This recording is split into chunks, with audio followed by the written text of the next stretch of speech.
Okay, cool. So, yeah, Josh, welcome to our little podcast. You've met Matt before, but I don't think you've met Scott, I correct? Don't haven't. think so. It's Okay. nice to meet you, Scott. Nice to meet you. I'm one of John's engineering school friends. Awesome. More of my nerd friends. Matt's also a nerd friend, maybe Scott What it more do? so, but we're all nerds Yeah, here. I met Different Josh types. through Instagram before I moved that's out to right. Colorado for a bit, and fellow car photographer. Josh really helped me like show me around in Colorado, and we found a lot of cool photography spots, but also went to a lot of car event things from Porsche, uh, Colorado Springs to random meets to little photography adventures and everything in between. So Just collecting um, miles. yeah, just collecting miles and snapping pics. So Right. I think Josh gives he has a good insight onto kind of car culture, especially in Colorado, but also like younger generation. Even though we're only like 7 years apart, all of us, Right.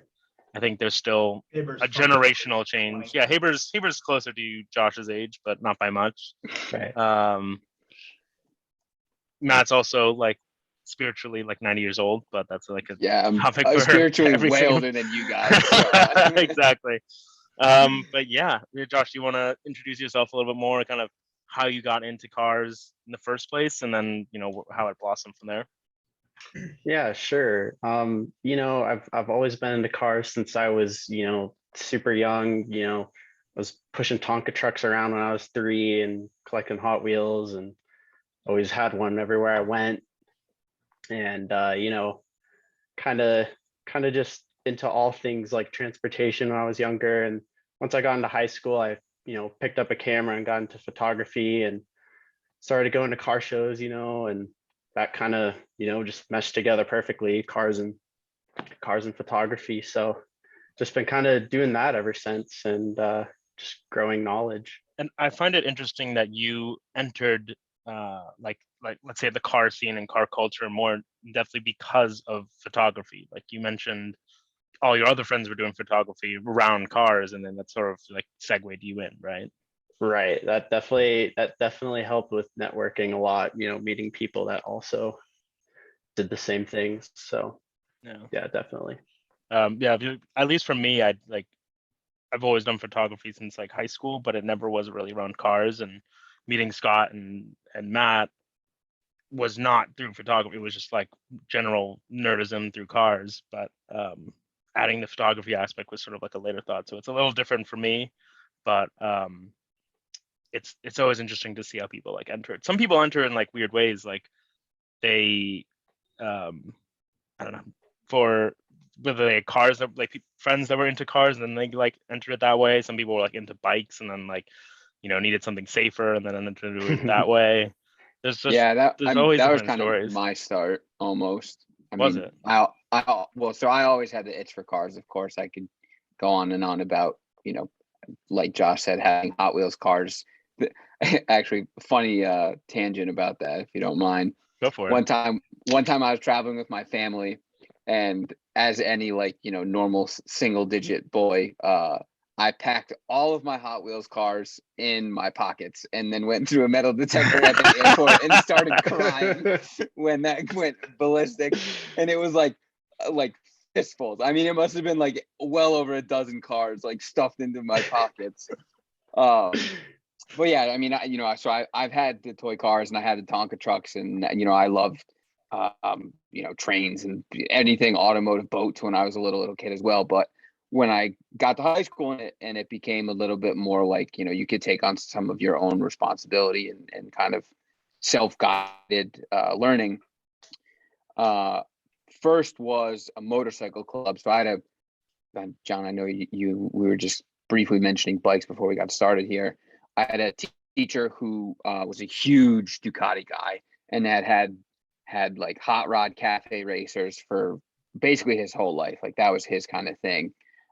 So I had a teacher introduce me to him because I was not like a engineering student, if you will, in high school. I didn't take his CAD classes or anything like that. And we built a couple of hot rod cafe style 999 with like 999R motors, and we machined a bunch of stuff out of aluminum, like in-house. And like I said, I wasn't part of the CAD stuff, so I wasn't doing those design files, but I was really good with like visualization. So he would like give me foam and I would shape it and, you know, help him figure out, you know, how we wanted it to look before we machined it.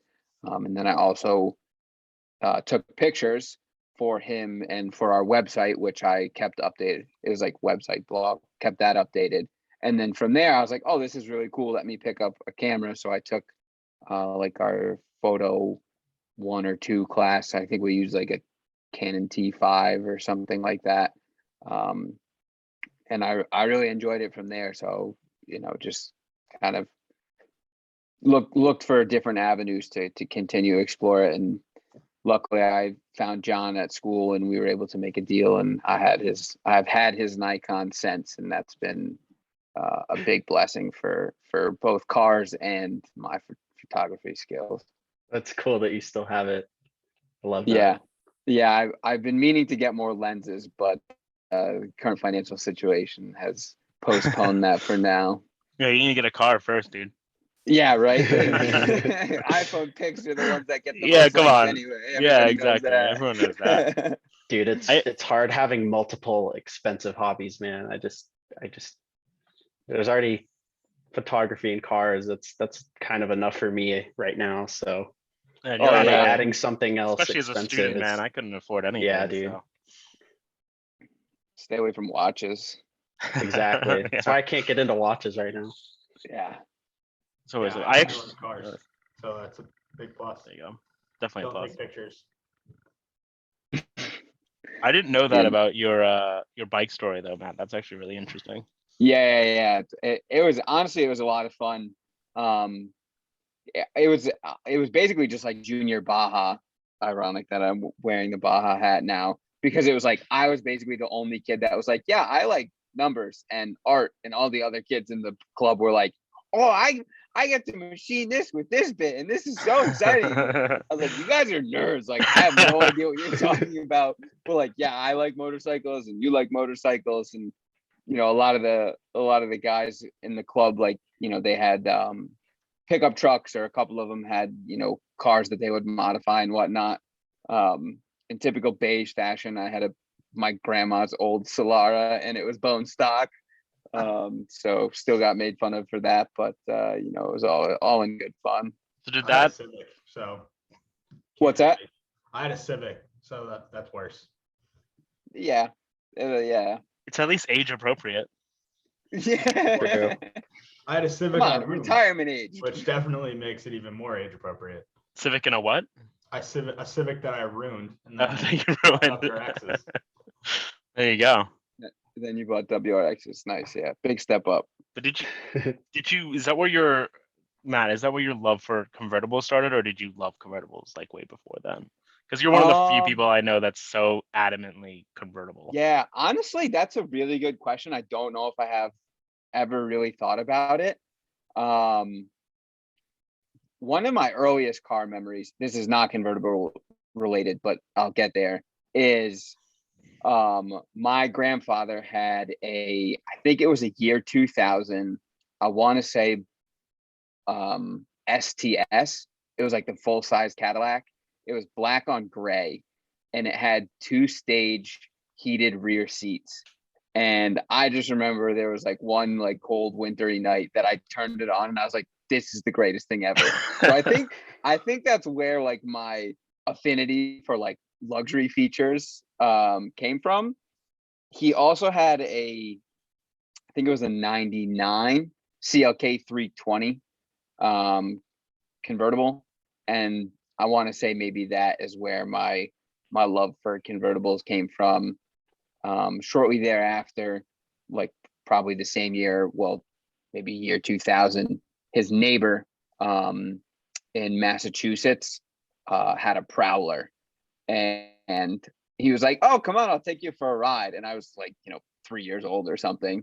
And my mom was like, well, no, you're not going to take my 3-year-old son for a ride in your death machine. So he can sit on my lap and you can take us for a ride. And he was like, all right, yeah, that works. So we went for a ride in that, and that was a lot of fun. Prowler. But yeah, probably a combination of that. I've actually never really thought about that.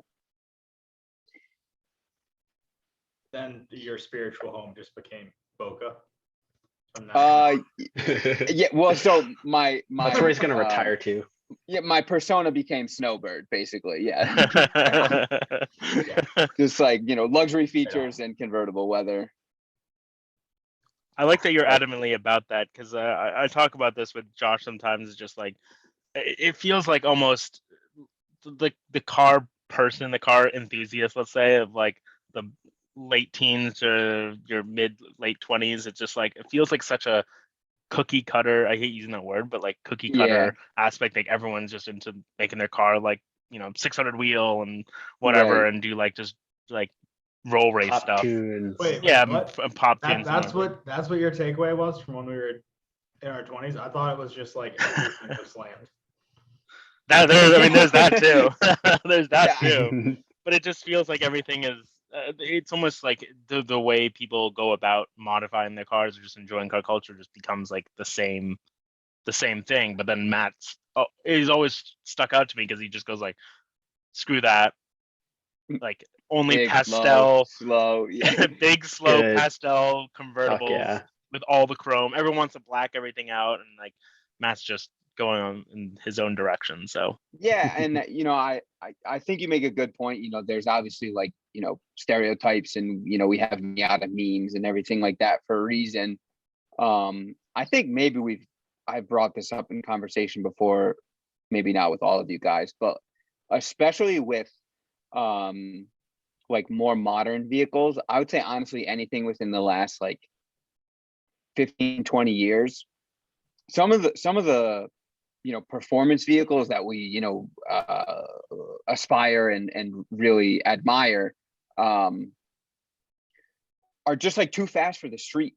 So in my opinion, some of these cars, they for example, like I don't know, a ZR1 Z06, something like that. Like that car is fast, right? No doubt it's fast. You compare it to C6 Z06 versus like a C4 Z06.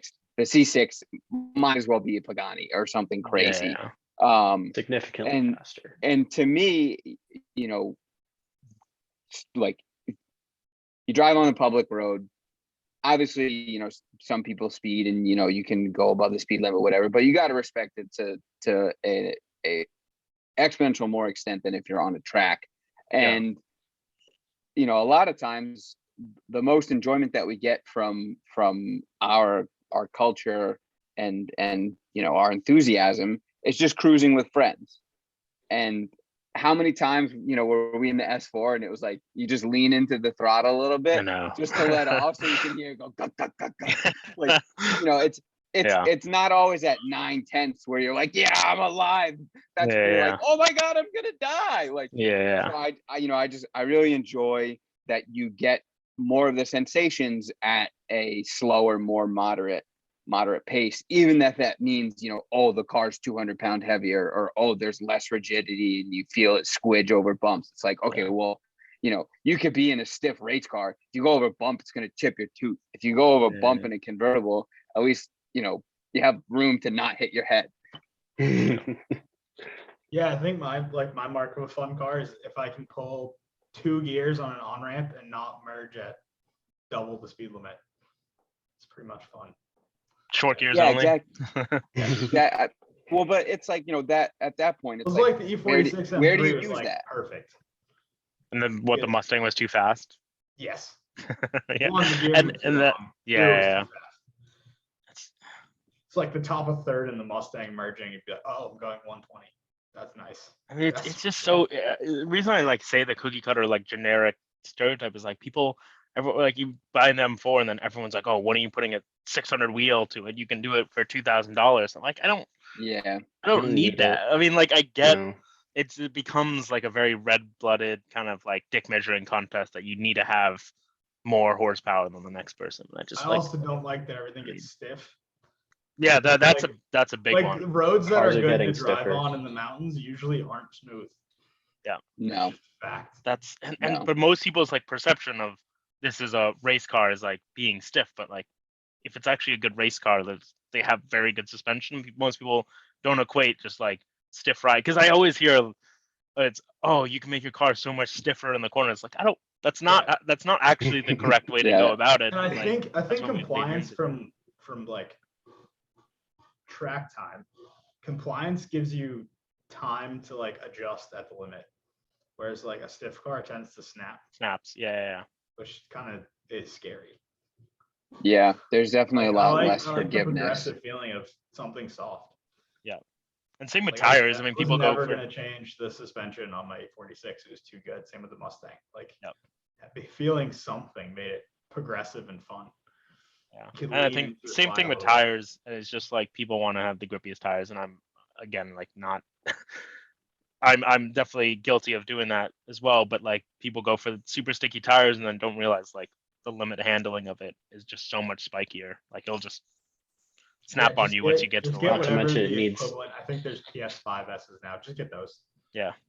Every car. Well, those mine are already done and ordered, so it's mine's that decision's been already made. But in terms of like ride stiffness, I'm cranking as low as I can. I mean, as soft as I possibly can. I think Wait, it was is yours on coilovers? I have Oleans, and so I'm gonna go. I think there was the Steve Dinan podcast. The way he tunes them is go to the very softest setting before you feel uncomfortable, and then go up one click, and then that's how he usually sets them up. And that's probably what I'm gonna go for. But That's cool. I do like that. I think it's funny because he is way more experienced than us in terms of setting up cars for racetracks and stuff, and for customers. And he was saying how most people just assume that you just like crank it up to the hardest setting. 11. Yeah, 11. Yeah, you go full max. You just hydro lock all the dampers, and then that's what stiff is, or that's what's racy. I did that in my even be able to go that far. I took to the track in autocross. I went full soft. I full put soft. such a stiff rear bar in it that if I lifted off with it on stiff, I was gonna die. It just turns around. Yeah. I was like, and I'm off backwards. Yeah. Bye. Just two solid axles. That becomes your sway bar at that point. Yeah. So soft is better. The rear bar helped it rotate, but like if that little bit of suspension compliance, just let it set in the corner instead of just snapping as soon as I lifts it off. Yeah. It's a sketchy proposition having the lift off oversteer. Yeah, I was watching a video of an Elise at the Nürburgring the other day, and he's like, I think the title of the video is like "Don't lift" or something. Yes, mid-turn. I saw that. I saw that too. Code Brown. Yeah. All right. Yeah. Well, makes sense as It's a good tight one. circle. Yeah. But not to hang on a kind of a negative topic, but speaking of cookie cutter, Josh, I would be really curious to hear about like how cookie cutter code. You can obviously speak to this as well. How cookie cutter like the car scene is in Colorado, because you have, I mean, the scene that I probably am the most jealous of is the P car scene. But there's also, like you have all these like overlander guys who, put 50 grand into like a Tacoma, and now you have $110,000 Tacoma. So that's illegally loaded, by the way, because you can't actually put that much weight on a Tacoma. Yeah, right. Well, yeah, I mean, there's definitely some like general groups that you can put some people in. I mean, you have a lot of people my age with, their, current, I guess last gen now WRXs, most kids my age are driving those with your bolt-ons and your stage 2 tunes or whatnot. So you have those, but then mud flaps. You obviously, Rally armor mud flaps, obviously. Vortex generators. You can't that thing has not seen dirt. But then, I also have other friends who are like, I actually know 3 people that have a turbo Audi and then paired with a Land Rover. And for some reason that cool. Also seems like, a lot of more people getting into the overland scene here. Oh, it's true, like Chase, right? But yeah, and my buddy Justin has a B5 S4, and Um, oh God. He's the LR3, right? Scott, Oh. you would know what gen like a mid 2000s Discovery is. I don't Yeah, know. it's probably a Discovery 2. I have a Discovery 2 and an LR3, so it depends like when in the mid 2000s it is. Right. Scott likes landings. Yeah, Colorado has public trails though, so it makes sense. Like it's Yeah. got Black Bear Pass and Imogene. Oh, and that's sweet. Webster. Like there's so many good trails. You just drive off the road and you're like, you can actually use it. That's what I felt like Right. so useless when I got the GX here, and I'm like this. I have to travel like 4 hours to get anywhere that's remotely a public Yeah, I don't. road have to do trail. that. And it's like, you don't have to do. You live in Maine, so Yeah. in Massachusetts it's impossible. Connecticut's impossible, but Yeah. What are you gonna do? Here Mall you can crawl. just drive 20 minutes and yeah. Yeah, right. you're close. That's I wouldn't cool, want to have a bro. Land Rover at altitude though. They make no power at sea level, so I don't know why people buy them there. Yeah, it would be tough. Like literally, There are a lot of Toyota guys Nabisco too. makes like 180 horsepower at sea level and gets 12 miles per gallon. I don't know how it's possible. That's probably Colorado is probably, and Utah are probably like the biggest consumers of like TRD superchargers. Yeah, they right. probably buy most of them. And I saw Right. so many of them are out there with supercharged because it like makes sense. I mean, just being in think Denver, they're the reason like the 2-liter turbo Jeep Wrangler exists and the V6 makes 300 horsepower. Yeah, because it just does not survive up there. Yeah, it makes sense. That's funny. Yeah. Well, WRXs are common. Seems to be common everywhere, but especially in Colorado, they're just everyone Anywhere thinks. it snows, I mean, there's young people. There's Yeah. a million WRXs. yeah, I mean it's not a bad car. It's just, you know, you see enough of them and it's just all the same mods and you know, all the same types of owners mostly. Sometimes you'll see the occasional like 60-year-old driving a bone stock WRX and it's like, oh, that's actually kind of cool. But Love that. I got sick of the WRX scene when the 2015 came out because I feel like it shifted because I did like SCCA rallycross in mine and it shifted from like in the dirt to everyone slamming them on their face. I was like, I'm done with this. Yeah. Yeah, that was they definitely a big went shift. full stance from there. The many stance Subarus. Yeah. Yeah, you saw that everywhere. I mean, if you look at Volkswagen scene, I mean, a lot of the Mark III, even Mark IV Volkswagens, like when they were new, was not the same Volkswagen scene of just slamming on rotiforms that it is now. So it's things have shifted. I know it's sort of a different clientele and different marketplace, but just this idea of and I'm also not against it. I mean, it reminds me of hot rod to like lowrider shifts when during the 70s like gas crisis and people having just like Matt was saying, like not everything has to be a race car. Like you can enjoy car culture for being more Yeah. than just Mini trucks come back. This is- Mini trucks are rad. yeah, I agree. Dude, I'm telling you, that Super would be cool. awesome. I agree. And I think that's there needs to be a push more for that, and maybe rising gas prices and change of like change in philosophies on how people like Yeah. modify their cars might change that. But So yeah, this is a good transition. I was going to try and make this point a little bit earlier, and to the point of when you guys were talking about like stiff versus crazy hard. One of the things that has bothered me is someone who's opinionated about vehicles is this push. Correct me if I'm wrong here, but I would say maybe in the last like 8 years or so, where everything needs to have like a sport option or like a sport button or like some sort of like sporting orientation for literally everything. Like, I know I'm gonna make myself sound old, but like the Cadillac that I picked in the last episode, if you even breathe the word sport near that car, it's just going to fall apart because it was just meant to cruise down the road comfortably and look really pretty. And I don't understand. I mean, I do understand marketing and money, right? But I feel like it would really bring a lot to not only the enthusiasts, but it would bring a lot back to the market if you had cars that were oriented, specifically for sport, right? So think like, your M cars and, some of your sort of track, street wiggle track The specs. M3, even the E46 still had a sport button.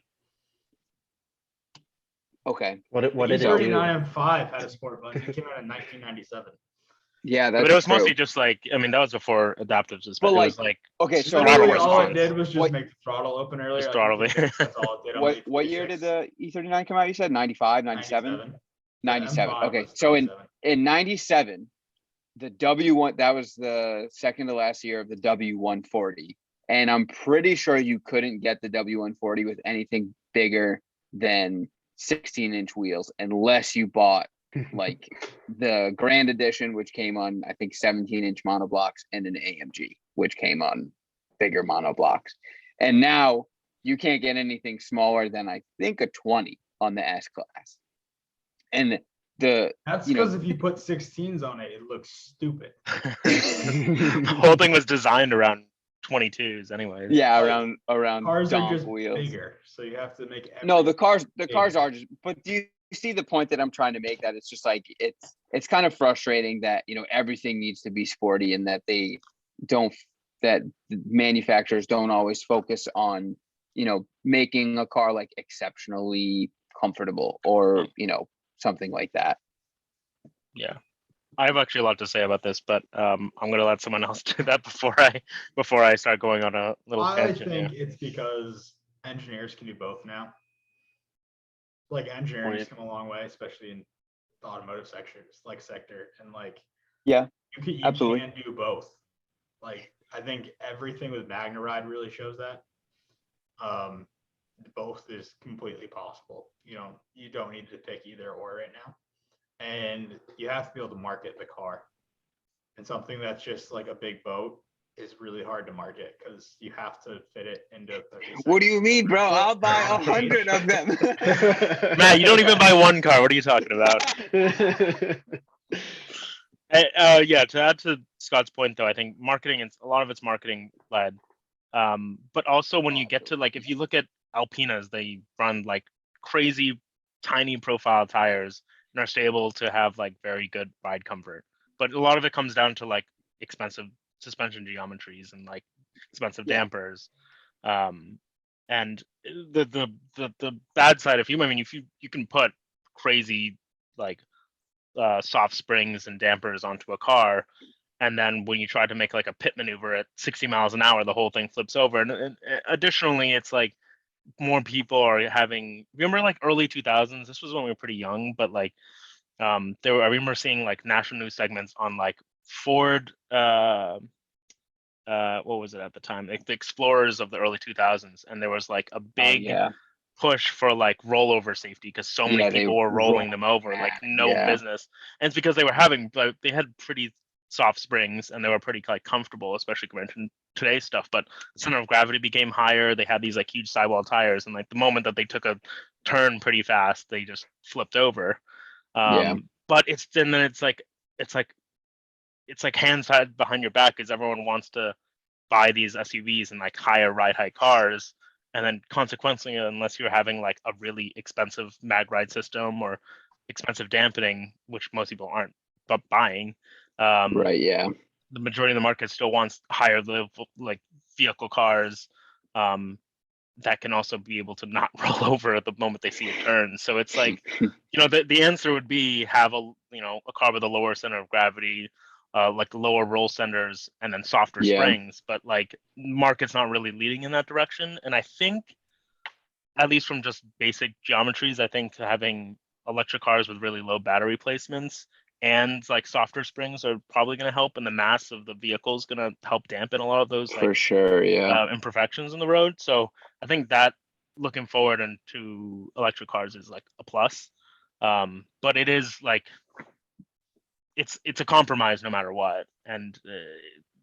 trying to find something that's also can take a exit at 60 miles an hour and be fairly comfortable is like difficult, but it's possible. It's more than possible, but yeah. And tiny wheels mean tiny brakes. Tiny wheels do mean tiny brakes. Yes. Yeah, and everything that's expensive has to have like carbon ceramics, which need like more thermal mass and to become like 20-inch brakes on them. Everything's getting bigger. Yeah, 15-inch discs, not so big, 15-inch wheels. Yeah, like what are you supposed to do? You can't throw a 16-inch rim on it anymore. You have to Yeah, right. run 22s. Right. So it's all sort Oh of yeah, interplay. back in my day. Yeah, yeah. When you had all 4 drum brakes on your Cadillac. Front drum. Yeah, exactly. Yeah. So it'll be interesting to see. Did you guys see the new Camisa episode on the Lucid Air? No, I read through his Instagram post. I haven't seen the video yet. What do you think of it, Scott? I'm kind of biased because I really like the Lucid Air. Me too. So Josh, did you see it? Sorry, I did. you did. I'm a All right, Camisa cool. fan. So yeah, I think we all are here. Yeah, I'm we all are. just behind the times. Makes me it definitely makes me excited for the electric future, knowing that more brands are coming in and making a bigger strive in different areas than Tesla. yeah, and caring about mass. Like Lucid's whole thing is miniaturizing the same amount of power, which is cool. Yeah, Very that cool. is cool. I like that philosophy a lot. I think that their product right now is very promising.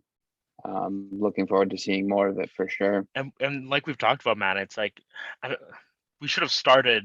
We kind of did with the Model S, but like start with big mass, comfortable luxury vehicles for electric cars.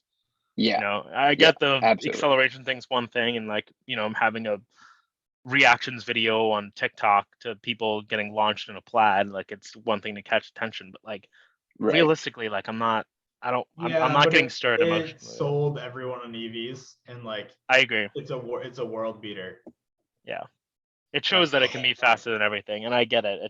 I'm glad that Lucid's coming, and it's like the actual pros of having an electric vehicle are also matched with having a luxury vehicle that's like actually well built and not built like a Vizio TV. Speaking of, did you see? I don't think he has a video of it. If he does, I haven't seen it yet. Camisa's post on the EQS. That's an ugly car. I don't care about it. No, listen. I don't know. I get it about it.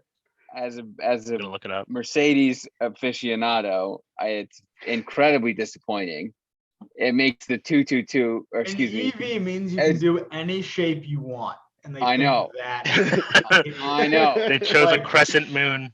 Like they saw what Porsche did with the Taycan, and it was like, no, it's too good looking.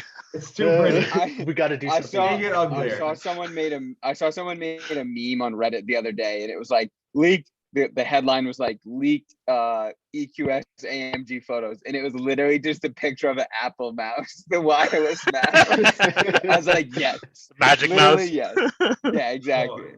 So they've ruined. It's not as bad terrible. as that thing that BMW decided to release. Like oh god, the iX, dude, fuck that's that. really bad. That's really bad. I don't think I have a single good thing to say about that car.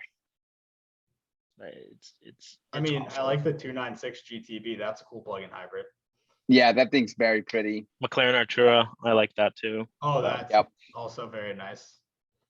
And it's going to be way cheaper than the Ferrari. So, and you can actually buy one. Yeah, you won't have to put on a 3-year waiting list for one. I want 7 Aston used Martin. Californias. Yeah, exactly. 7 used California. I want Aston Martin to make an electric Rapide, make another make a electric Lagonda or something. I think that would be that'd be kind of cool. I think they need money first. That's also true. They get money, and it's all going to their F1 team, so it's that's gonna leave midfield. That's great with blowing it on racing. Yeah. But I mean, they're building like a new factory at Silverstone. They're doing all these things. I'm like, okay, part of me believes in it, but I also like, okay, you're putting all this money in to be like mid-tier because you're still gonna lose to Mercedes or Ferrari or whoever else. So you just call Aston Martin mid. I just call them mid. I want them to make good. I want them to make good cars, man. I mean, they're just. I don't know what it is though. It's they seem to produce some genuinely good products. And is it like marketing? Is it like not being able to bring the brand? But like the DBX isn't selling that great, which is like if you can't sell an SUV, like what can you sell in these like, times? if you're not doing it right, especially right now. I don't know. Just don't know what to. I don't know what to even go with that. I don't know what to do with them. Does the brand not have enough like brand equity to be able to pull it out of any situation? Scott's shaking his head. I guess not. Yeah, I mean, that's a shame. It's such a great company. Bentley can't. If they're not, I don't know. Maybe there's not enough like tweed wearing men who want Aston Martins anymore. No, they're way too expensive for what they are. Yeah, that's the problem. But then it's like you can go get a Jaguar F-Pace SVR that's way faster than a DBX, and it's just as good looking, and it's equally British. So it is equally British. Or on the kind of same note, like you could get a AMG GT for much less than you could get a V8 Vantage. SVR. Like if you want something British fast in an SUV, there's people are just getting Range Rover supercharged. Yeah, way less money. Yeah. Considering the DBX just looks like a Porsche Macan from any distance. It's like a big stretched out one, but yeah, I get what you're saying. Cayenne coupe kind of. I think bigger picture for about Aston though, that like scares me is that Bentley and Rolls Royce knew doing well, but they had to be absorbed into large like VW Group or BMW Group to like survive and flourish. So much good, so that doesn't make me sad at all. That makes me happy. What'd you say? That would make me happy. I know it's someone bought them. That like it would make me happy, but it also just kind of is the Lamborghini sign of the direction of everything. Lamborghini made absolute shit boxes until they were bought by Volkswagen Audi. Yeah. Hey, you take that back. The Diablo is a great car. Don't tell me that you don't like the Chrysler products just because it's a Diablo. The Diablo is my favorite V12 Lamborghini, so I won't argue that. But no, I mean, would I own one over a Mercy? Probably not. I'd have to drive one. I hear what you're saying. I do kind of agree with Code. I think it would be a little bit unfortunate to see them kind of swallowed up. I think that they would probably lose some of their originality.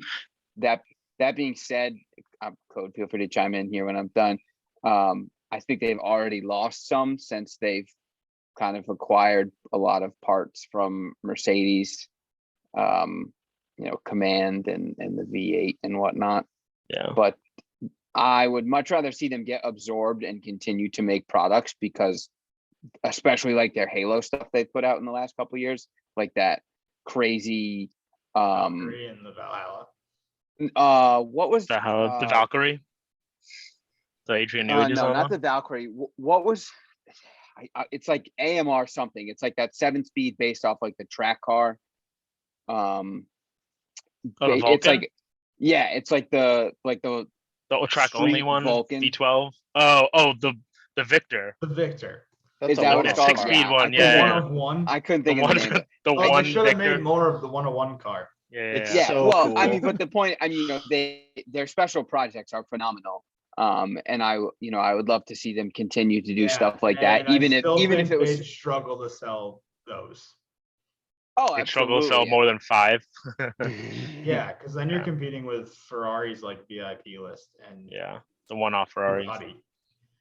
Yeah, no doubt. It's difficult. I mean, like to add on to your point, my fear of it is that these groups are just becoming, and it's almost just economics playing itself out, and like it's just the need, especially for internal combustion cars, which are in reality like getting phased out faster than we even realize, is because these cars. There was a Chris Harris episode 10 years ago or so. He was comparing an S4 to the Continental GT, and he was saying, "Oh, they're both Volkswagen Auto Group, but like, do we start to lose distinct automotive personalities when we get into these large conglomerates? Because like for cost cutting, to make to focus on ride comfort or like the various parts of engineering, you can cut the costs, but they end up being like sort of generic in a way, and that's the argument on that side. And like as much as the Aston DBS and all these like cars are like fantastic and unique, and like they're just going to end up costing $1 million. No one's because Chris Harris owns a Volkswagen Audi Group car.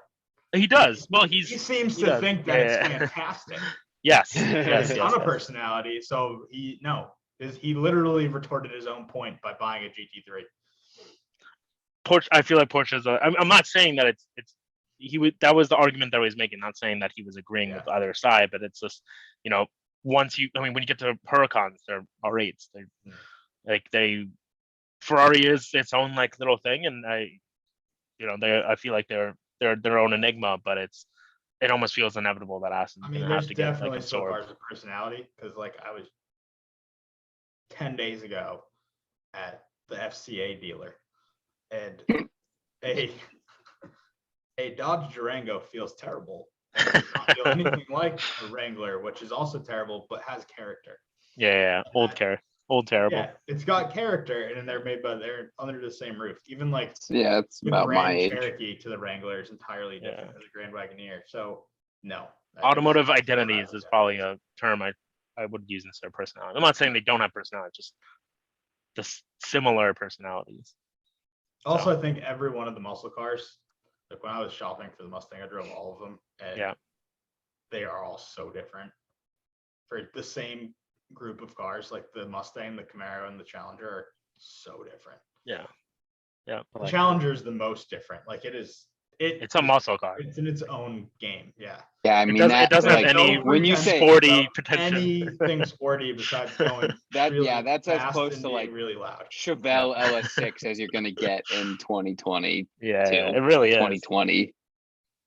Whole Hellcat They line. print money with it because it's started in 2008 and sales are better than ever. So like clearly they found their own little, maybe adding more characters better could according to the Challenger model of doing I'm not saying it was bad. I'm just it's just stating it. Like Stellantis exists, and then you had FCA before, and like there was Johnny Lieberman was saying that there's in the future there's going to be 3 auto groups and Morgan, which is one of my favorite. Morgan. Yeah. Yeah. It's probably gonna be like 3. Like let's say 50 years down the road or something. Maybe 5. I would love to see an electric Morgan. That would be epic. Ford seems like it stands on its own. GM makes nothing. GM makes is exciting, and but I mean, you're starting to see with the 10-speed that GM and Ford co-developed, like even if they're their own separate brands, they're probably going to start splitting engineering costs. I think that was out of a lot of convenience. I think those companies really hate each other. So interesting. We'll find out. They might have to out of survival at this point when you have all these new. I mean, the counter of that argument is that there's so many like small upstart electric car brands that are coming up that will get have switched as soon as OEMs put real money towards. I'm curious. Yeah, I'm curious because if the Lucid Air is its own thing, like that no big manufacturer was really involved in that. They took engineers and other people from big manufacturers, but no one else was involved in that car. I think the servicing problem is going to be the big one. Like you still have a network. All these established companies, you can get serviced 20 miles from your house, no matter where you are in the country. Right. Yeah. And like Rivian and Tesla just can't do that. But then how much servicing is it's an electric, more it's going to be. There's still wear items, like you still need brakes, granted not. Yeah, but I mean you still need suspension parts, especially with the roads being as and the weight and stuff. Yeah. Like, stuff still breaks. That's true, but will it become like a more of a generic will the Jiffy Lubes become bigger that they'll do wheel and tire replacements or whatnot? Like if that's the only thing that's you got to remember that it's going to be pretty dangerous to work on a lot of EVs because of high voltage. Yeah, it's a different game.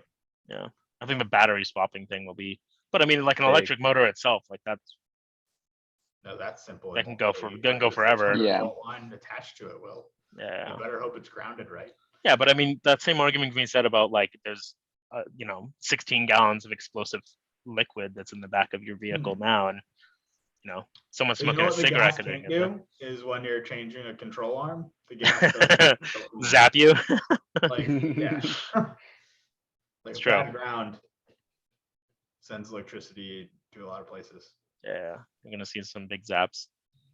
Nothing some big rubber suits can't fix, right? Yeah, I'm sure Jiffy Lube will just everyone works in big provide condoms. A lot of hazmat material for Big rubber gloves Uh, and boots for their boys. Yeah.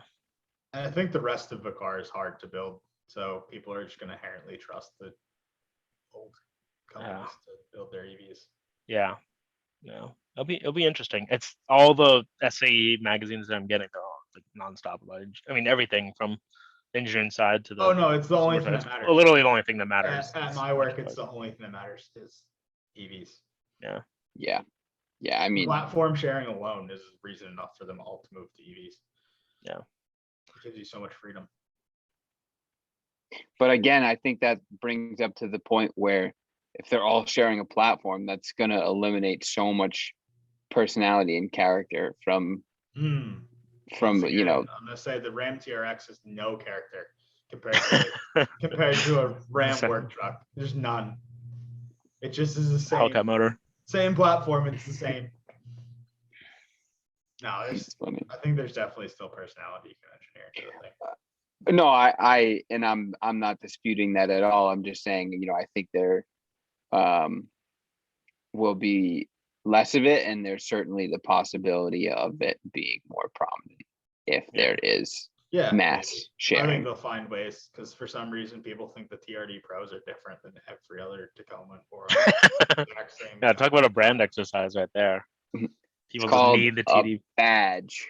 It's a bad No, it's TRD called Pro. the paint colors. The paint colors are what sells it. Let's be honest. Oh, It's not even hey, a listen, I saw a Lime Rush a TRD Forerunner a couple weeks And you're ago, like, and "Yep, it was I want it." cool.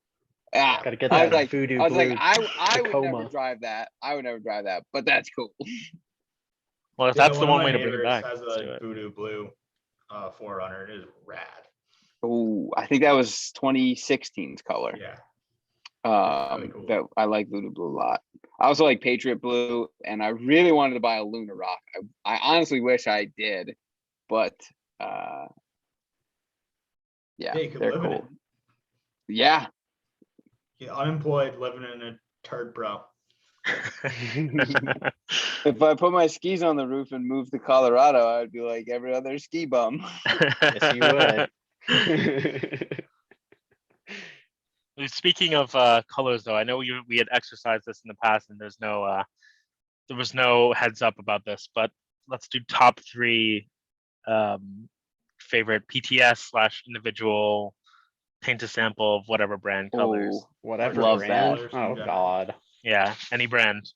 Josh, let's start with you. You've been a little quiet. Oh God. Top 3 of anything. Okay. I'm gonna do like 3 different brands. I'm gonna do top for like 3 different. For BMW. Oh God, what's this color? It's a gold. It's sunburst gold metallic. I don't Alright, know if you guys have seen that I'm before. gonna pull up my screen just so that Yeah, I was the gonna say, can we do screen share so we can see? Share all these colors. Right. search it and then share your screen, Josh. I think that'll be the best way, Okay. so that each one of us can pull up our own choices. Why don't you just look up all of them? That way we don't have to constantly switch back. Where's Zach Clapman? We need a Zach someone to Clapman. run- We do. It's the guy in the headset. The customer service guy. Yeah, customer support. Yeah, aren't you on Zoom every day? With the Yeah, hi, round. my screen share is not working. Can you figure it out for me? Okay, fine, I'll do it. But you have to search. So it's Okay. BMW. What'd you call it? Sunburst. Do sunburst gold. Sunburst Gold Metallic. Mm-hmm. Is this the one? Oh, that- fire me up! Yeah. Let's go. I know you'd That's like that. That is a good color. It's like wildly orange. That's cool. Yeah, they look called different because like Sunburst. over here. Yeah, it's That like looks. Yeah, that's a good color. I mean, I've never seen It's it. way in more person, orange than it is but- gold. yeah, but then in other sunlight, like here, it's like looks almost like That's like secular that's orange. But But then then here's very that F80 was bronze. yeah, that's a wild. I didn't even know this color existed. That is a really cool color. Wow. Is I'm gonna that pick a an Porsche individual one. color? It is an individual color. Okay, I was think. gonna say. Obviously, seen it. I think it was debuted during the E9X because I've never That's seen this one here. one that's old. I've never seen a BMW older than that with that Yeah. color. So Makes sense. It does make sense. I'm sure there's obviously a couple F80s with it. Very Trying cool. to picking a Good Porsche color is so damn difficult. So hard. I mean, you just got to like, I'm just one of us might scrolling and I'm mention it. like, what? Taste like, taste the rainbow. Yeah. What about and I don't- Audi pearl white? Oh, well, no, because I prefer other pearl whites to Audis. Well, Audi Casablanca is pretty nice, but Can't go wrong with Casablanca. No doubt about yeah. that. Go by. Whites are Um, always so hard when you're going on a screen because you really can't tell. Like, unless you see Yeah. another white car, it's just like, okay, it's white. Like, what do you Yeah. do with this photo? That's sick. That's so cool. The chromies. It's in With the Erie. Oh, this chromies. is Glen Shelley. Look at Oh, this, nice. Josh. That's 2 miles away from my house. Yeah, so there's this great Brokerage. auto brokerage in Colorado. It's run out of a local airport hangar. Yeah, it's a local airport hangar, and you can see all these in the background and how they do it. Sweet. They've had some cool Ooh. stuff. Yeah, the dude who runs it's really fucking cool. Usually, old BMWs is like, yeah, there we go. We're starting to get Yeah, into the it a little bit more. BMWs is his It's thing. his but- forte. Yeah, let's see.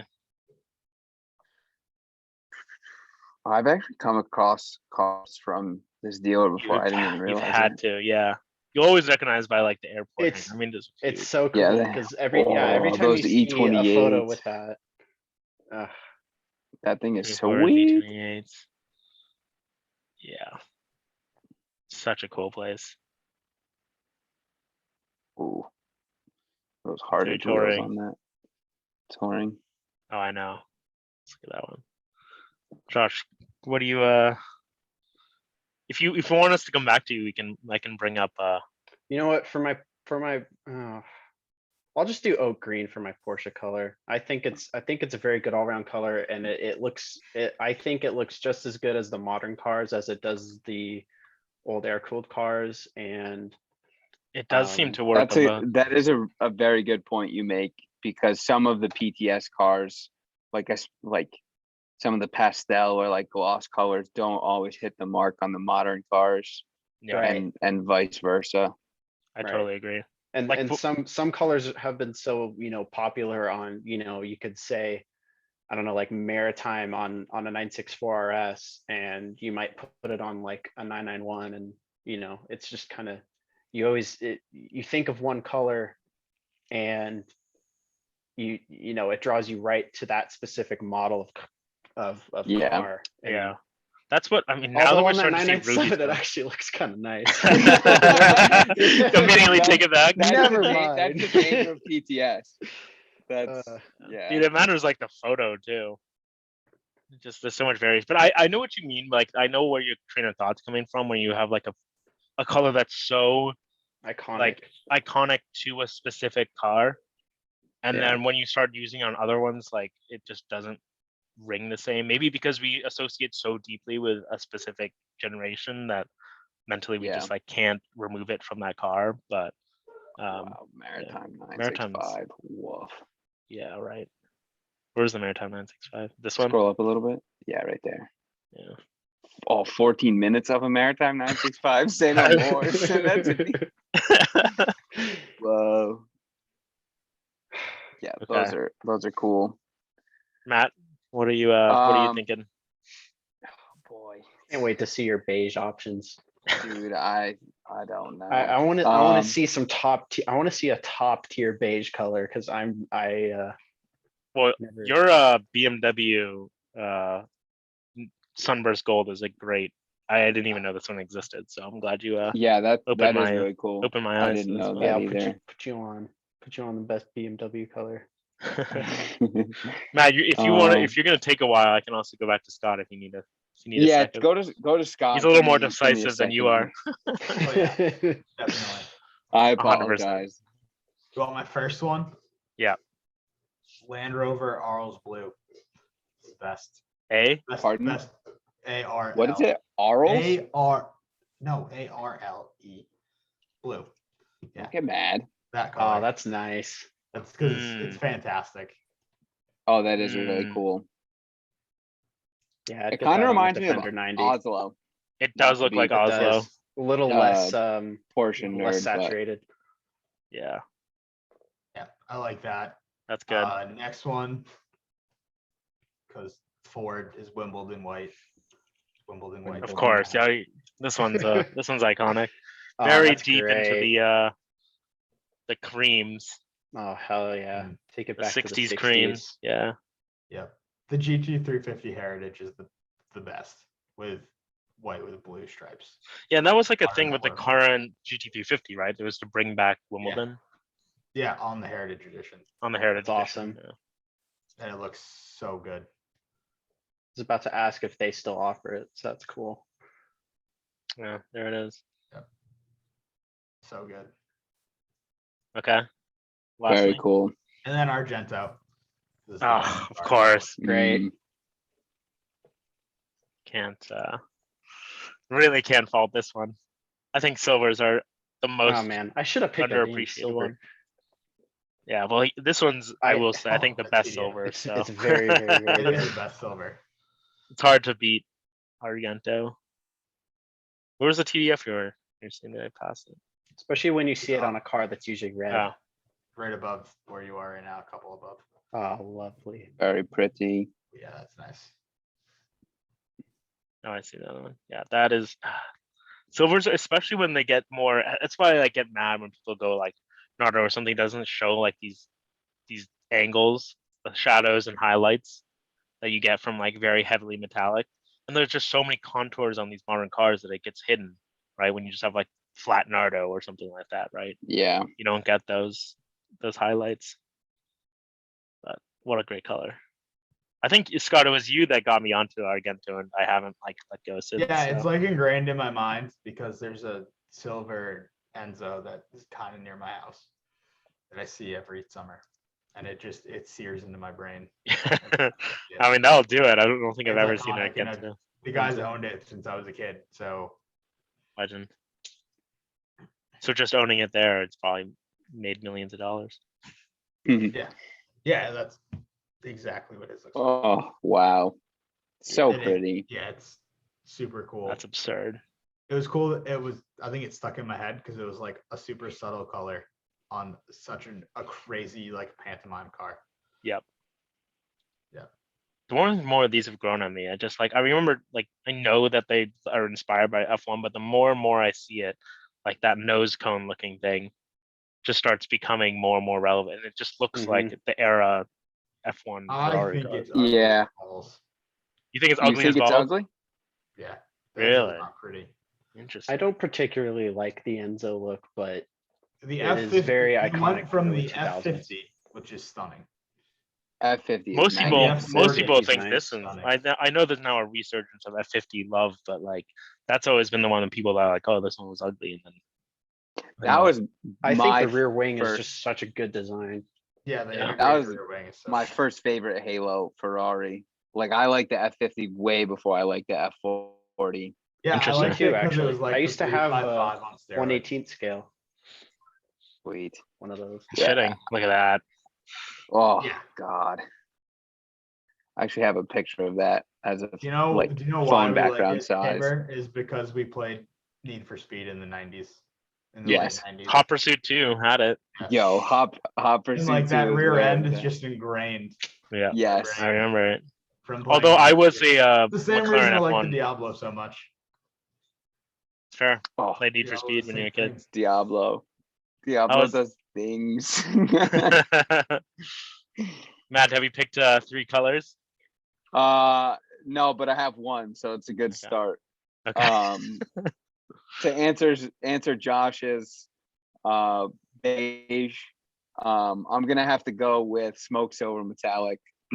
It first came out on a car that I like a lot, which is, well, I shouldn't say it first came out. Well, it did first come out on like the W126 platform, and they carried it over through the R129, which So they haven't. was 107 before the 126, or was it after? or was it like a later Well, year thing? So the 107 started before the 126 came out. I don't know when they introduced Smoke Silver to the 107, but I want to say it was probably when they did the facelift and introduced the 126.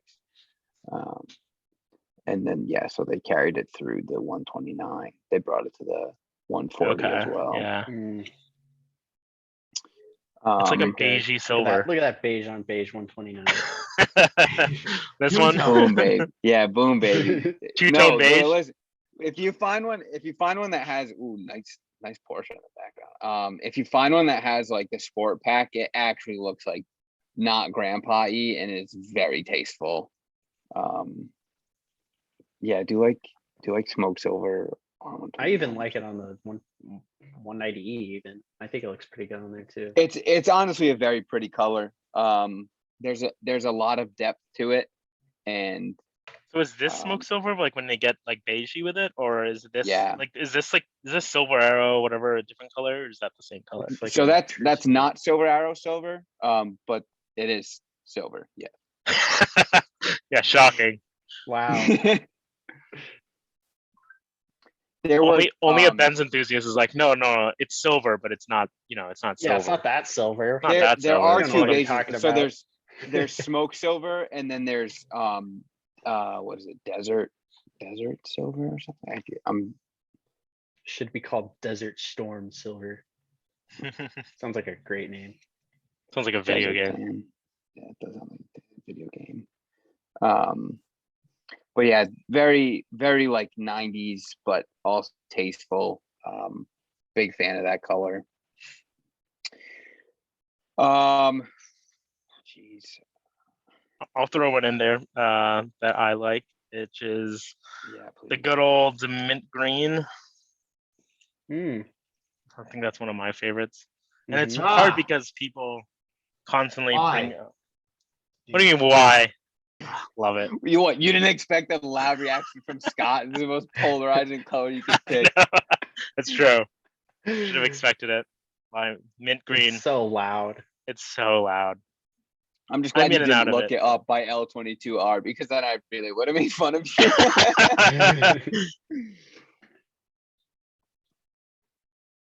Oh, with the ducktail on the 991. Yeah, love me a mint green. The fact Oh, Scott yeah. doesn't like it makes me like it more. Oh God. Oh, dude, imagine doing a Volkswagen in that color. Oh, that'd be I so know. sick. Someone should do like a Perfect Mark for it. IV in that color. Or Well, like now a- I think like an Ozatec has it as a wrap, which kind of makes me not like it. The But only Yeah. good mint green color is Sterling Moss's 250 GTO, and that's it. It's the only car that's ever been cool as mint green. Yeah, pull that up, and then I'll I'd tell like you to my see next that. color. 250 GTO. Don't you look up mint green? It was only green. Oh, this one, like full Whoa. pistachio Oh, Oh, green. that's pistachio. Yeah. It's the only cool light green car. That's very cool. That is I very didn't cool. even know that existed. I disagree, but it is a very good looking There's light so many green good car. Teslas. Yeah, this is a very good one. But My favorite PTS color. This is very hard, but I don't even know if it's PTS. It is now, but Wimbledon green. I absolutely love Wimbledon green. To me, that's like just like peak 90s Porsche. If I could have a Wimbledon green 965, Yeah. it would Is be super much 90s. end all better be all. than that Mhm. heinous color. you just showed. Listen, the two of them together satiate my West Palm Beach appetite No, more go than up. any There's two like a colors. green on green cab up there. Up. There we go. Oh, it's Yeah, like that's Turbo. I remember seeing that online. That's nuts. That's That gonna car? get Everything more is the 90s. same color. fantastic. If I'm not mistaken, that one was that Marshall Goldman for like $895,000 for Is it a Turbo S? years. Oh, it is a Turbo S. Yeah. I can see why it was there for years. I hate that you remember that, but You go, wow. I Oh, want that. trust and me, then I you hate it open too. and you're, nah. this is a good color. It's very 90s. It reminds me of like the same era 90s as like Mazda Montego blue. I know it's a different I- color, but it like just of the kind of like Yeah. heavy On- color shift. Gasoline Honestly, green. There's What- like a time capsule, one of these on Bring a Trailer right now. There's like 24,000 I bet. miles. Oh, and it's really? Those are pretty fantastic. common color. Oh, that's so pretty. Oh my god, I love that. It's a good one. Just It's so Gotcha. 90s though. Like it couldn't be from Yeah. any other decade. and honestly, I love it. Like it just makes me think of like some Well, that's collared shirt perfect. that should be That on like one is actually Seinfeld, and I perfect. love it. This one, I remember seeing this one on Cars. How much This did it was go on for? eBay. It's 38. Only Bid bid to to 38. 38. It is I remember seeing 38. this was on. It's got a Oh, few it's ricey because mod. he ruined it. Yeah, The he modded interior it. is terrible. What are those I think wheels? it's turbo. They're just 570 57Rs, right, Josh? 57 They're Grand CR, Whites and they're yeah. fantastic. Yeah. That's what I thought. I like them a lot. Single turbo converter. I remember seeing this on eBay. What is that wheel that ruined it? I know. He needs to get the NRG wheel or whatever. That's Nardy the, wheel. That's the Too Soon Junior Dude, special. The mean, it's- neochrome is really what Neochrome's got to go.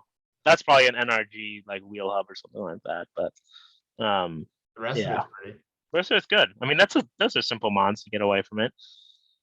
So these I are like easy the fixes. color combo aside from Color the combo and beige, yeah, personal owner Yeah. mods. it is well. I Um, mean, I would go with silver wheels personally, and then or maybe like a gun, like an anthracite kind of glossy sort of finish. Not really the. But It looks besides pretty it, Yeah, good like that. the blue. does look pretty good. I don't mind it. Yeah, that is good. There's I one think blue my- with silver. my Silver, third mag color- blue. What's that? That's RX-7. Need a white RX-7 on like mag blue Volt T37s. Yeah. Ooh, that would be cool. I That's like that. valid. Blue wheels are Blue is the underappreciated. best wheel color. Love it so much. Kind of Oh, getting in no, that It direction. no. doesn't look very Really common together. because it doesn't even come up right away. yeah, Well, at least your color combo on an FD. yeah. There's the 370s that you did it, or 350s that you did it. So there you go. Do you even know cars? Bro, do you even car? What is this Japanese stuff? That's code. I'm that's glad definitely you a clicked code on that spec because that's FD. exactly what I was looking at. That's where our eyes just pointed to. That's Yeah. awesome. Meanwhile, that stance one is like mine. This is Josh. Oh, dude, I don't even know which direction I'd go on an FD. Oh, that's There's so too many. There's too many good routes. It's too many It's just such a directions. beautiful car. It is. very cool indeed. Yes, it is. What's your third color? On the notion of whites, my third color is going to be balloon white. Also good. Blue and Love white. that too. Balloon white, yeah. Good Is old that a co- Lambo. It's a Lambo. No, color. not blue and white. Balloon as in like Oh, children's balloon. Yeah, Balloon white. Lambo? yeah. Yup. That's a bingo. Balloon white. Oh, that's Just pretty like- good. Crazy pearl white. I thought it was matte for a second or satin, but it's just so heavily pearled. Yeah, that's a yeah, good yeah. call. I love that. Balloon white. That is Those good. are some of my favorite wheels. That's a good. See, like a good these spec. are great because you can see the cuts with all that pearl. Yeah. Look So at that I'm Performante. pretty sure, somebody correct me if I'm wrong if they know, but I'm pretty sure Balloon debuted with the LP640, and there's a couple like white on, crazy colored balloon on crazy colored interior LPs floating around the world, and they are just like peak 2010 for me. I absolutely love them. So cool. Well, honestly, what I like about it is like it's white obviously, so it's pretty pure, but it is so heavily flaked that it has like so much character, Mhm. that it is like kind of like a wild Lamborghini color, like Yeah, a that white. Diablo is the best. Oh Oh, yeah, they made it for that's beautiful. Diablos. I didn't even realize it was around for the Diablo. Maybe it's That must be a repainted, or it's Photoshop. gotta be, or it's like repainted or something. It's definitely more Yeah. common now. Yeah. Yeah, it could be. Who knows? Who knows what Oh, story that is? yeah. Oh, The shit. first comment was not sure I've ever seen that on the Diablo. when Yeah, it's repainted, yeah. and that was 6 years ago. Literally so- that. Yeah. Introduce it towards the end of the production run, whether it's true or not. Do the factory wheels fit? Yeah. Do the factory wheels fit? Oh, but idiots. yeah, That's love a good that one. color. Oh, there you go. There was a balloon on red LP that was hot. I think I just passed. At driving emotions. I think it was down a little bit further. Yeah, right there. This is With the a doors up. Huracan. No, Oh, this one. That's pretty. This one. Yeah, There you go. yeah, that's Wild. that's what's up. I feel like I'm not gonna be able to, because there are so many. But I think an honorable mention now that, like, since Scott brought to me the Argento Nürburgring, I'm gonna go Faraday Hydrometallic Yes, yes. format. Thank you. Oh, Yes. nice. I was so torn That's between that and aggressive. jet green, and I couldn't pick either. So I was like, Jet green's pick also, neither. it's like the same, dude. They are Yeah, very basically. similar colors, but yeah, the whole bluish green. Yeah, super the heavy heavy blue green is just These colors are top jet tier. green. Love They're very jet green. similar. They are very similar. And I wasn't a big phase of them. Oh god. Unsurprisingly, I can't even choose, because sometimes I feel like this, and sometimes I feel mint green to piss Scott off, and then other times I just want a white car. Yeah, That is good. love that color. It's always the thing that you don't have, because now I'm like back in. I was so anti dark blue after having the RS4. Now I just love dark blue again. So I just don't even can't have it all. There's something classy about the darker colors that have a lot of variation. I don't know. and I still like Volvo red. And Of course, like that all of them. Mhm. San Marino is a very Red. San Marino. The deepest blue. Jeez. Every Yeah. time I see a San Marino driving down the road, I'm just Yeah, like, it's- wow. It's bright without being bright. You know, it's like as bright as a lime green car, but it's not bright, which is But it's not catches hot so much yellow. attention. I just love San Marino blue.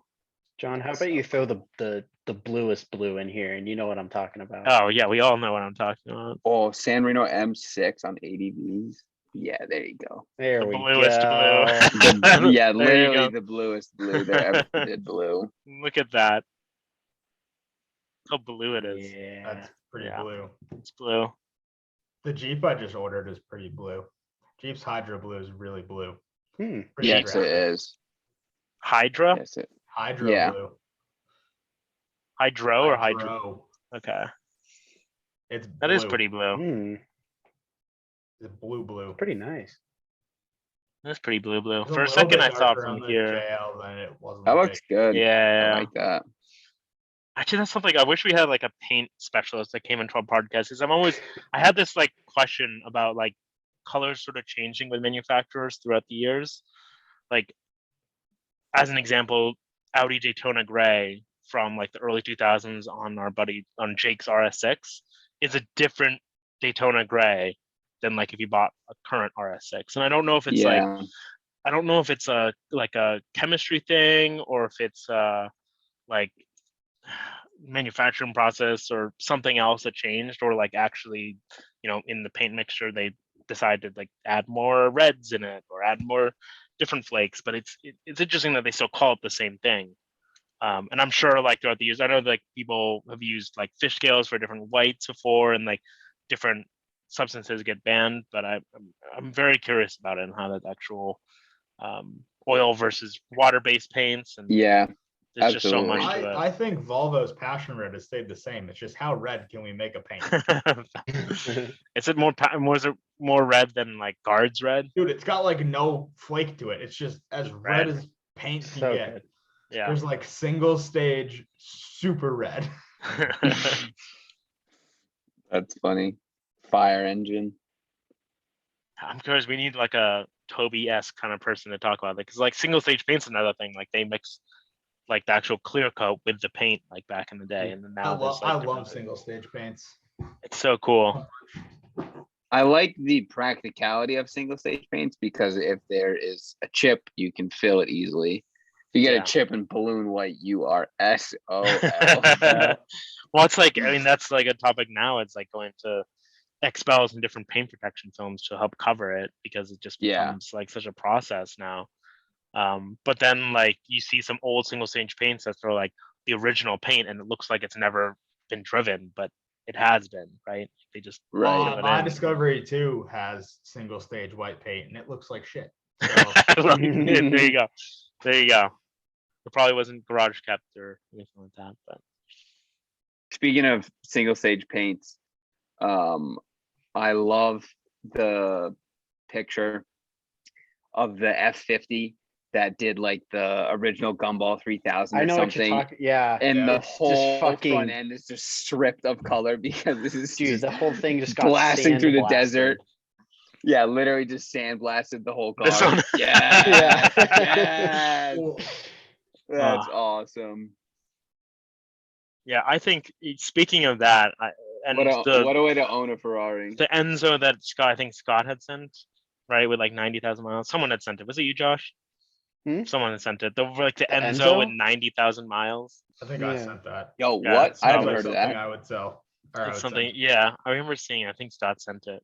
And it's just like, I love this idea of people like driving their cars. I know it's such a movement along with like save the manuals and whatever else, but like so many people, especially with like the bring a trailer like culture that's coming about and having like these specialized I want the lowest collector mile cars. example of everything. Yeah. Yeah. Like Yeah. there's the Hoovie's garage side of buy the cheapest, most mileage, that's broken piece of shit and just use it. And then there's the, original plastic wrapping on the steering wheel, I bring a mean, trailer, there's 0 miles. like an argument for both. There 'Cause, is. like my M3 was like definitely a driver M3 and it had paint chips and door dings and I loved Yeah. it because I could just use it as a car. Yeah. But then I like overcorrected and my V70R that I bought was like too nice Yeah. Too nice. and I didn't want to use it like a wagon. But so which one did you enjoy owning more? Oh, it takes a lot of work to get driver quality cars sorted. Like everything that looks like that, when you buy it, you're gonna have to do a ton of work to it. Yeah. Even like not cosmetically, but just mechanically. Yeah. 'Cause, Did like, you have to do anything to the Volvo though? No. You had to do like a clutch or It- something, It right? was So yeah, maybe I had to do a clutch, but that's because the dude never drove it hard enough to realize the stock clutch was slipping. Did it have power Because it stuff or worked is it just fine until you hit boost? peak boost, and then it was like boom. So like he literally was like, oh, what? It was slipping. I really Never and I made it past genuinely five- believed him. three Like, you grand. definitely have not driven this hard enough to realize that it was slipping because it was fine Yeah. driving around town. And stuff. Yeah. Interesting. But that's it. Was it modded for power or was it stock power that was slipping? It was a little bit of power, A flash or something? a little more than a flash. Okay. It's like the So same no- thing okay. you do to like a GTI, so like a hybrid A turbo. downpipe. Oh, well, that's Downpipe. further than. Okay. That's a little bit more. Yeah, and Yeah. it was slipping at peak boost, but I don't think he'd ever. It's probably He stock got clutch. tuned and then was like, it's fine. Driving around. Yeah, it starts. Like, just throw it back to the Started garage. like, how you drive it, it's super drivable. Yep, works for me. Yeah, so that's like the other part of it. And I'm selling my V70 because I don't like dealing with a car like that. Like I kind of just want a beater that I can put my dog in the front seat of. Like my Mustang was kind of a driver. It was perfect. You need to find the slight driver. That's how I bought the M4. It's just like it's not mint, but it's not broken. So it just because that So what I becomes need its to own little find special is like thing. a Ferrari 360 that's like 50 grand and has a trash interior, so I can just put my dog in the passenger seat. Hell yeah. Just got it, dude. At that point, Or No, be no, Chris 'cause Harris. I'd and want to show spec up a to Cars GT3 and with Coffee buckets with a and chuck your dog in gigantic it. dog in the passenger seat of a Ferrari just to park next to their dude with one who goes, oh can't believe you let him my god, especially if you look inside with a trash interior. in. Ripped leather and everything. It's gonna have sticky buttons anyway, so it doesn't matter. Yeah, who cares? Actually, reminds me, Josh. It's like it reminds me of Jacob with his 930. Yeah, I have a buddy here in Colorado with a 930 turbo 78 with it still has a 4-speed in it. It doesn't have a G50 gearbox, but he has a pet dog. He has a golden retriever. He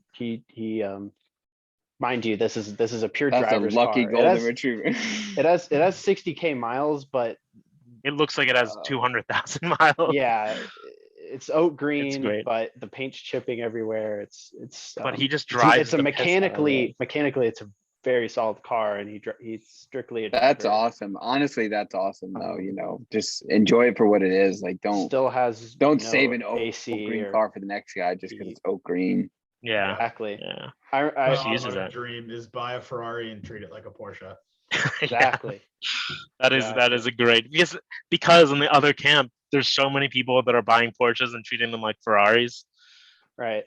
Gets me Yeah. fired up. Yeah, I mean, I want to buy a Bentley and treat it like an Audi, but yeah, it's all the same thing. You may go broke with Yeah. that. Exactly. Yeah, there's a big financial concern in that method.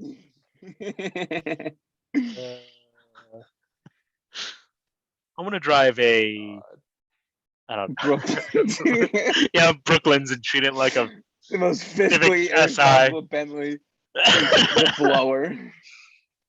Yeah, seriously. Oh my god. I think I sent it to Josh. It was like a TikTok of a BMW mechanic talking about like E65 7 series, and that like it was just such an early time of like everything having a sensor that like basically Scott might know this already, but like basically like as a battery depletes, like obviously the voltage like starts getting lower.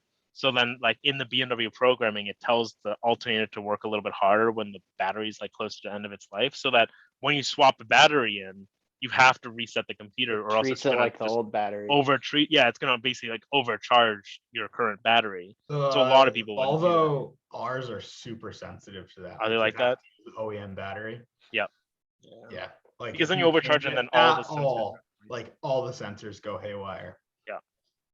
And you get to see, I think that was more than just, I remember back in Colorado, someone was telling me It's about just like that period of time. Satan. If the car has lots of sensors, it's like that. Like Volvo put in so much stuff to try to make the car safe. Yeah. And you have to keep the voltage like perfect. Perfect. Yeah. Whereas the Discovery 2, I'm pretty sure it can have no voltage and it'll turn over and every light will light up, but it'll work. Volvo just will just go Will kill itself. 13.9 volts, and the Volvo won't even try to crank, and the Discovery will go and then start. It is like interesting, 11. like sensor techs. I wonder what it's like now. I mean, do you know that on the engineering side, Scott, of like just sensors needing to It's be crazy, within but range? computers are really fast now, so like they Yeah. can compensate for it, and they can detect their own like battery drains. Like Interesting. it knows Which they when it's couldn't in the trying to past. go through stuff, so it can like actually have a check on that. Whereas in the early 2000s, battery drains killed luxury cars. Yeah, because you see that in Phaetons, you see that in D3 Audi 8Ls, and like you see even in modern Continental Ferraris have GTs. probably figured it out, but Ferraris were notorious for like needing a battery tender even for a couple days. Yeah, and they've a couple days. Yeah. No, No, seriously. I'm not kidding. Yeah. Like, No, I know. like- Yeah. I know you're right. When But it I totally was makes sense. working at like the nice resort in Kennebunkport, there was a dude who came in a 430, like pretty modern. At the time, it was super modern, and he had to have like his battery tender run out from his room to the car, otherwise it wouldn't start. And it was like Nice. under warranty. So like, Yeah, just Ferrari. You would have got it fixed. Ferrari. A new car at the time, and he was like, "Yeah, no, Oh, God, man. Because obviously, I talked to the Ferrari owner about his car. Of course, as you would. Naturally. Yeah. What else are you gonna do? Gotta talk to him. Yeah. It's interesting because like you see these like went to the Ferrari dealership the other day just to obviously poke around, and like on the SF90 they have it doesn't need a trickle charger because it just uses the battery that's inside of it to just keep the voltage up at all times. But then it becomes like a bigger if you just deplete the SF90's like full battery. The SF90 has a plug on it, Codera. You can just plug it in. That's what I'm saying. That the plug is the battery tender. Yeah. Like you just keep the main battery charged and the whole thing's like set on it. Because like all the other Ferraris in there but all that's on more tenders. convenient because you don't need a household outlet to plug your car into every night. Like you can use an electric vehicle charger, which is like in a parking spot. Yeah. Like a normal thing. Yeah. No, it's nice. There's definitely nothing bad about it. I'm just saying that. I mean, SF90 is also dreariest car in existence. Well, because it's ugly. Yeah, No, because it arguably the worst model. I was gonna bring Ferrari. this up earlier, but about $700,000. like new Ferrari design language, like as of It's bad. Rubbish. 2020, I guess until now. F8, Yeah, I kind of think the it's F8 kind newer. The of Monza yeah, and the F8 Florida newer. 8 Pista were the peak, and then now it's just done. Yeah. For modern F cars, yeah. Yeah, but who is doing worse, BMW or Ferrari? A Probably- BMW by probably mile. BMW, yeah. F8's not ugly. Yeah, it's just not as Yeah. not IX ugly. Yeah, I'm not offended by the SF90. It's just not my favorite Ferrari. Yeah. Yeah, it's a high standard to keep up with. I'm just And the SP3 is dumb. That's an ugly car. I don't know we spec'd one out It's a last time we were on configurator, here. it's not- Didn't inspire anything. SP3 is Ferrari just being like, oh, let's build a Hot Wheels car. But full It does scale. look, it does look like a Hot Wheels car. Let's pull that up. It just, I don't know how you could look at the Aston Martin like Valkyrie and then go, yeah, this is what our hypercar is. Yeah, I don't get it. I don't see it as No. the rear Looks like end something- especially. It looks like the Oh. trailer car for GTA 6. It's just It doesn't could, do it anything. could also serve Ah. as a like a Gran Turismo GT Vision car. Why'd they it have to looks put like a it GT Vision car. Next to all these the Le Mans prototypes, just looks Ah. like so Yeah, much worse. Why'd they have to do that to themselves? it's terrible. It's wrong. Enzo's rolling in his grave as the picture. Yeah, for more than just Yeah, that. he doesn't care about road cars. Yeah, but the SP2 is so good. SP2 is phenomenal. No. Oh just- God. Oh yeah. Make it go away. Make it go away. Speaking of which, How do you go from the GTC 4, which is one of the greatest cars of all time, Sublime. Great car. outside of being too long? No, there's no such thing. You No, stop there- that. There is. Oh, it's so good though. it is very, very good. But They then, aren't yeah, we're practical, gonna get. though. That is the problem because there's a giant hump in the trunk. So it's like they made a hatchback and then made it unusable as a hatchback. Yeah, it is Because not Ferrari. the most useful Ferrari. This is definitely gonna be. They're gonna be. You'd be, wanting to do honestly, it you'd be better off getting an F12. No, probably not. for- That is fit only people back three there. You can at least fit people back in the FF. Well, yeah, you can fit people. GTC 4 so The hatch is just not, the hatch is yeah, probably more useful in the 12. it's so cool looking. It's just. It it's is just so cool. It's the C3M coupe, but plus 10 Yeah, times 10. Time. the Milan designer version. Yeah. Oh, it's the Balenciaga sneaker to to the clown shoe. Exactly. Yeah, but then now we get this, and yeah, Make it's me I was cry. curious because like Make it stop. philosophically, it's Enzo Ferrari would want it as long as it's supporting the As long no race way, cars. the as it race sells car well program. and makes money, but who Yeah. knows? It looks like a Mach-E there still with Scuderia. about to say, Does look It's terrible. Mach-E-ish. Does have Mach-E vibes. That's gonna be that's gonna be like the that's gonna be the silhouette, isn't it? It's just the coupe. I mean, we're already in that direction. Coupe SUV, Oh god. slightly lifted thing Let's make an SUV not as practical. Seriously. for not off-roading. Coupe Just SUV. like storing stuff too. But I understand these. Like I get it. Just yeah, Really? it's gonna become. I get it. Yeah. I think what you need is a Lamborghini LM002 that's fully electric. That'd be and- great. That sounds like a great move. Why do they not make that? Well, Lamborghini can just hire me and pay me lots of money. That's right. You And you then- design it. You show up with the redesign, it just looks like an LM002. Yeah, it looked like a Hummer EV with a Lamborghini battery. Oh, look at that one. Yeah. That futuristic looking one. Just do that. Wow, this that's thing? the best two-car solution I've ever seen. with the same motor. Same motor. Same No, motor, not if same it's an transmission. American spec LM002. All right, And it enlighten has a me. marine engine in it, Yes, not it the does. Bitserini. You are correct. All right, You explain. are. I don't know the difference. The American one's got a 7.4 liter Haber, I believe. I think it was 7.7. Regardless, it's very large. That is a It is large big. V12. It's a marine Yeah. V12. Oh my which makes it god. better. Wait, did Lamborghini make that engine, or was it The some words other? marine in front of any engine. Was it like Mercury who made that motor, or who made that motor? I think it's still Lamborghini engine, right? I think so. Yeah. Is that why you see those exact marine ones in like the back of like Monte Carlo Rivas. yachts? And yeah. Yeah. Yes. Interesting. Yes and no. So the Riva came first. Those are actually punched out Mura V12s in the Riva, the famous Riva at least. But they did use a very I really large. want that now because that means that the LM002 has a powerboat engine in it. That is so Yes. rad. Imagine towing a boat with the It's a same literal engine. land yacht. Yeah.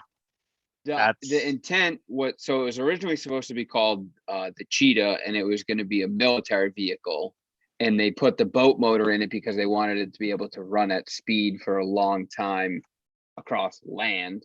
I really thought Americans wanted that one. And well, We did. yes, Not enough torque in and the. and then they realized that it International. was a fussy V12 from Italy, and it didn't work in the sand, so they scrapped the military project and sold it to people who made a lot of money in the late 80s. Like a Cocaine lot of money. enthusiasts. Cocaine, yeah. Cocaine enthusiasts exist now. Big time enthusiasts. That's a Porsche engine. I don't want that. Which one? There's one of This the ones one? you put on said Porsche on it. Yeah, we don't. It does say Porsche on it. Life. Just for V12 engine. That's a topic There for was another day. I think it was a 9-liter V12 that was just on Bring a Trailer not that long ago. Lambo motor. I think it was like one of the second images you clicked on. The Auto Evolution website. Yeah, that's the image of the motor that was on Bring a Trailer. L900 That V12. looks expensive. Yes. 9.3 liter L900 marine engine. Yes. Some dude commented on the post and was like, this is a tempting swap for my LM002. I was like, oh, okay, dude. Relax. You We're and so I much are poorer not than on you. the same level. We are far in the tax brackets. Oh my Uh, god. That's Super crazy. cool. That's I also cool. love that it's These are the crazy gold. things. Shy. Oh man, I can't imagine. What better color for your I know. gas guzzling monster? That is so crazy. But I mean, this stuff is not gonna. I feel like there's always going to be this desire for the ultra expensive, and they're going to get away from whatever government regulations are going to come around. But probably not going to see 2-liter Volkswagen engines anymore at a certain point. But we'll probably see the crazy stuff.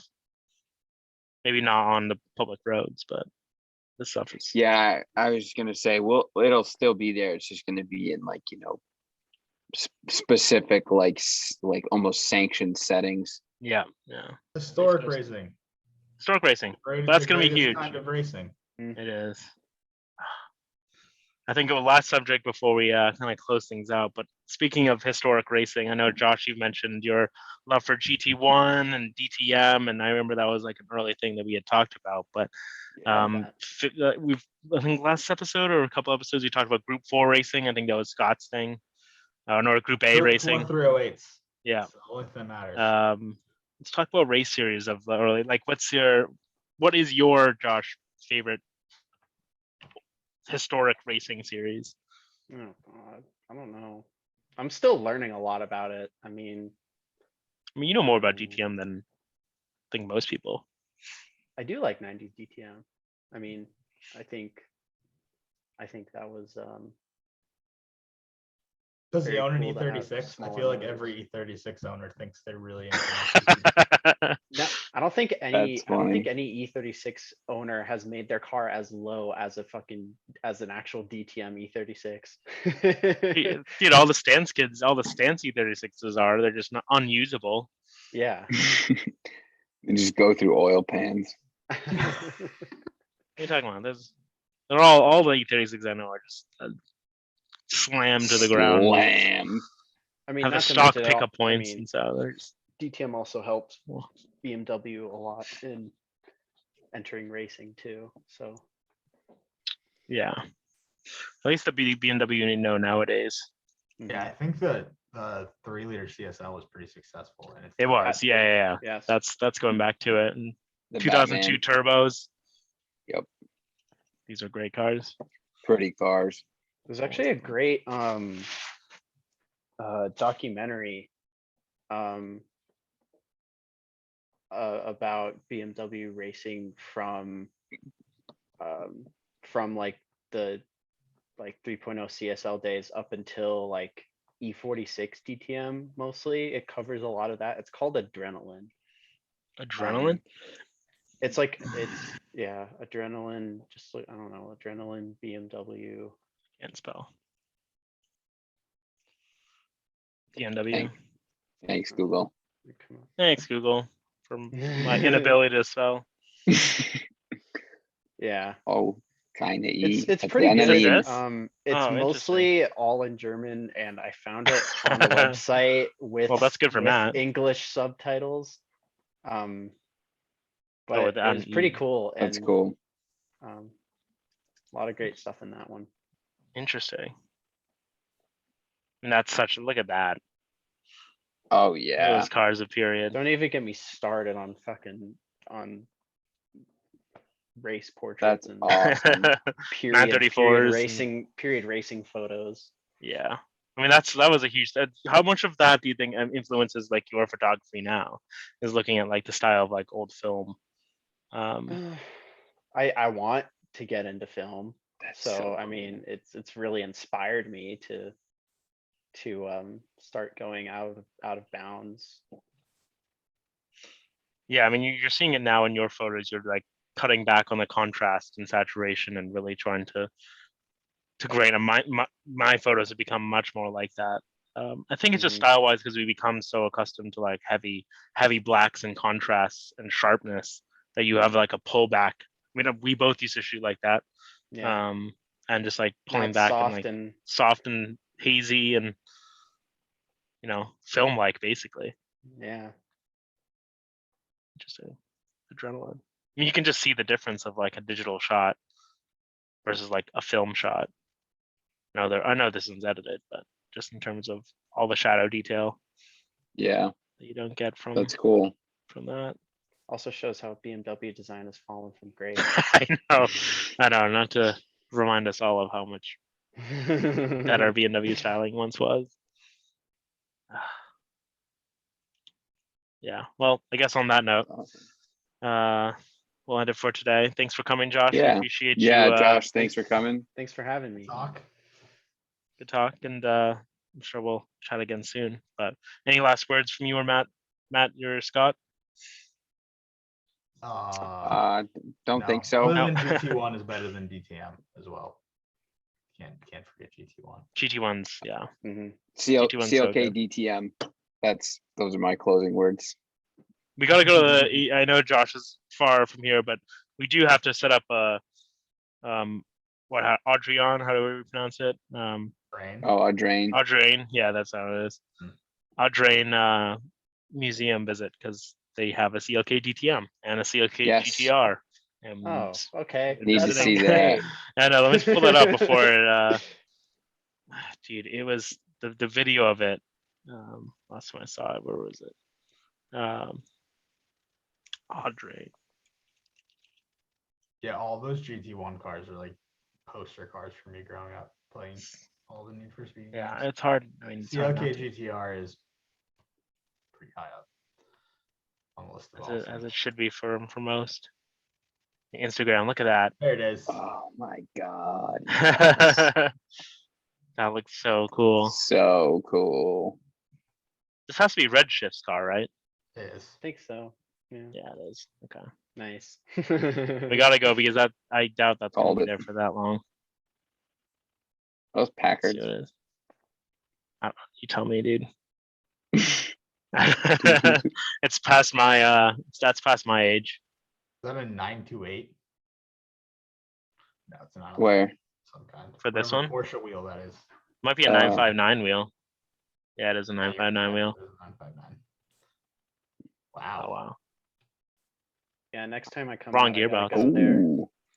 Yeah, we'll bring you. It's in Newport, Rhode Island, so it's probably about an hour from me. I know it's further for the other two, but it's such a cool museum. It's just such a old money, old New England sort of like, I guess like, it's the more East Coast Monterey in a way, but a much smaller and With kind of a mix of That's ridiculous. Goodwood. yeah, kind of I guess the kind of It's not at the same but time. not to this, not I the same wish like caliber. the no. Audrain was like the 10 weekend minutes maybe. before Lime Rock Historics, because that's how they should do it. Hmm. Because then you could like go watch the historic racing, because that's like the best part about Car Week. Yeah, Yes. exactly. The historic Historic racing, stuff and is for really Goodwood fun. too. That's like Yeah. seeing all those. That would be. I love really cool. that's some of my favorite is the Goodwood like vintage racing. I know. Goodwood I mean, that's Revival. Yeah. so exactly. good. Yeah, well, we'll have to Ooh, make a they- visit at some point. Once it gets, now it's gonna get warmer and nicer to be outside. I'm on Um, spring break. It doesn't feel like spring.